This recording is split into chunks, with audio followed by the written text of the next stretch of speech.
State Superintendent of Public Instruction Glenda Raths was in Jasper earlier today. Hear more from her. Plus, Du Bois County residents can now utilize text messaging in emergencies. And Mark Mesper continues our ongoing political candidates series tonight on Inform. All of that and much more is up next here on the 18 WJTS News.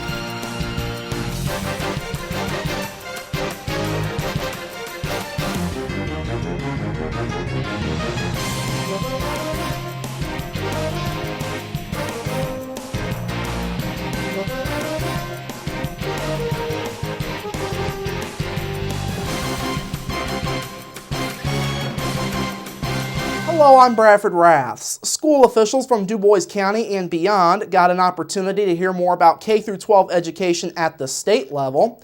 This afternoon, Indiana's Superintendent of Public Instruction Glenda Raths made a stop in Jasper at Clubhouse 61.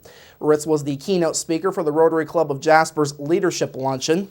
Now, Raths touched on many different topics in state education. She specifically discussed how education is currently being funded in Indiana and says it's the most important topic that comes up when she talks to educators statewide. Educators want to know that they're going to have a system of support, and that includes funding. That includes making sure that their teachers are respected.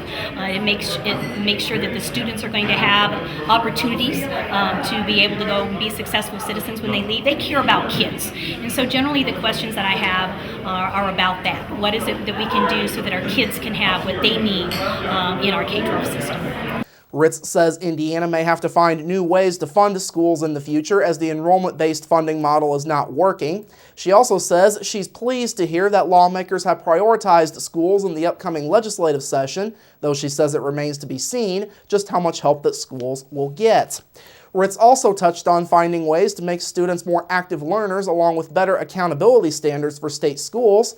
She says many teachers and school districts across the state have fallen into the habit of teaching for tests such as iRead 3 and the iStep exams, and that's a trend that needs to stop.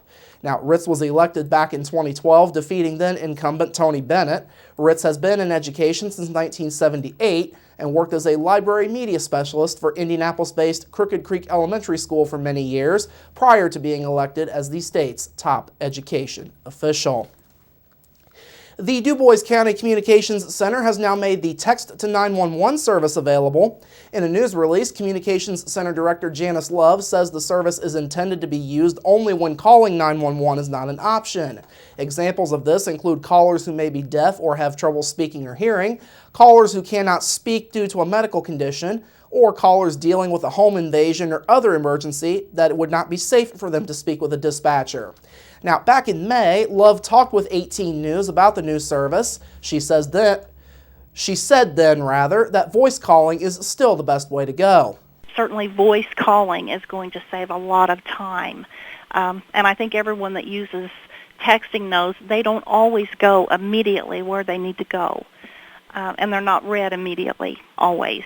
So, that's something that we've got to watch for and make sure that the public understands if you can make a voice call, you need to make a voice call. Love maintained that stance in yesterday's announcement. She says the time involved by both the person involved and the 911 dispatcher makes the service problematic. Love is also offering several tips for folks wanting to use the Text to 911 service. These include giving the problem and an exact location in an initial text, that includes the city and town, never use slang or abbreviations when texting to the 911 center, and making information as clear and accurate as possible. Now, back in May was the beginning of Text to 911 in other parts of the state, including in Gibson and Warwick counties here in southwestern Indiana. Love says the service is not yet available nationwide, though it will be eventually. Verizon Wireless was the first mobile carrier that offered the service. AT&T, Sprint, and T-Mobile customers will have access to the service sometime before the end of this year. Paving work along 3rd Avenue is set to get underway tomorrow. The Jasper Street Department and J.H. Rudolph will start paving 3rd Avenue from Brookstrasse all the way to College Avenue. Street Department officials say the paving should take about 3 days to complete. Milling was done for this project about a week and a half ago, but the recent rounds of wet weather have put a damper on the work. Now, motorists will likely experience delays in traffic over the next couple of days as paving is done. The street department says folks might want to use South Newton Street as an alternate route. Motorists are being encouraged to use extreme caution in the construction area for everyone's safety. The street department is also reminding folks that the 15th Street Bridge remains closed for work between Meridian Road and Cherry Street. That project is being done by the Du Bois County Highway Department. Finally this evening, a pleasant surprise for folks at the pump as gas prices have been dropping recently. Indiana's average is now down to $3.13 a gallon after being nearly $3.40 a gallon just a couple of weeks ago. The drop has been even greater here in Du Bois County, where gas prices fell from $3.39 down to under $3 in recent weeks. A check of local gas prices has gas at $2.98 in Jasper and Huntingburg, $2.99 in Ferdinand.